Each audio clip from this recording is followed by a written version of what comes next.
upande wa sekta ya elimu, katika miaka mitano ijayo tunaanza utekelezaji kamili wa maboresho ya sera ya elimu inayosisitiza elimu ujuzi.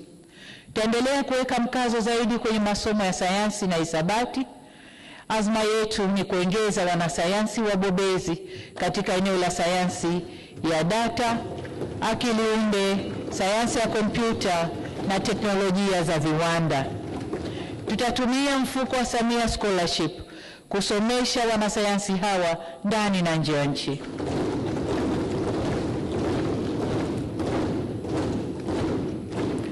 Jambo hili litakwenda sambamba na kukamilisha shule maalum za sekondari za wasichana za sayansi na zile za vipaji za wavulana katika kila mkoa.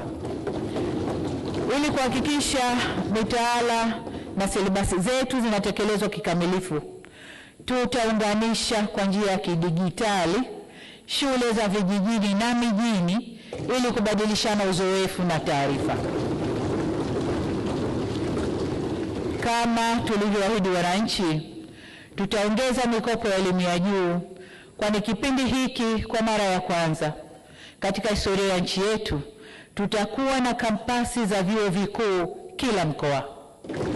Vile vile tutasimamia mpango wetu wa kuhakikisha kila wilaya ina chuo cha VETA chenye vifaa stahiki vya mafunzo kwa vitendo.